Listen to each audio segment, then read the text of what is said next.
Spécialisée dans les métiers du numérique, l'école d'ingénieurs Isen-Lille propose à ses étudiants de 5e année de réaliser un projet robotique. L'objectif de cette année est de créer un robot éducatif à destination des élèves de primaire, des collégiens et des lycéens afin qu'ils découvrent la programmation informatique. Après une première version réussie, les étudiants travaillent sur une deuxième mouture en collaboration avec des représentants du corps enseignant et de l'entreprise TX Robotique, partenaire du projet. Après des semaines de travail et de réflexion, l'heure est venue pour eux de faire le point sur leurs avancées. Aujourd'hui, on avait le rendez-vous client pour montrer la deuxième version de notre robot, donc qui est une version améliorée de la première, qui contient des fonctionnalités en plus, et évidemment les mêmes que celles de la première version, ainsi qu'un design nouveau et des cartes qu'on a fait nous-mêmes au lieu d'utiliser des modules déjà faits pour réduire le coût. Pour l'instant, il fait du son, de la lumière, donc de façon très simple, afin d'avoir une belle interface.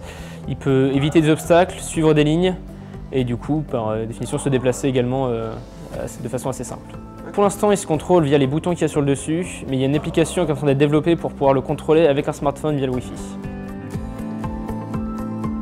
En marge des défis technologiques liés à la conception, les étudiants doivent limiter les coûts de production du robot et rendre son utilisation ludique afin qu'il soit accessible aux plus jeunes.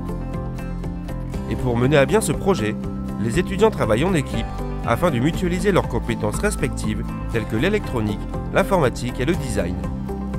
Cette coopération leur permet de se projeter dans le monde professionnel, mais également d'en découvrir les difficultés. Le plus gros problème, ce serait l'intégration, étant donné qu'on est une équipe très nombreuse, chacun travaille sur différents modules et quand vient l'heure de tout rassembler dans un seul robot, forcément il y a des problèmes. Le design parfois ne correspond pas à ce à quoi s'entendait, malgré une communication présente.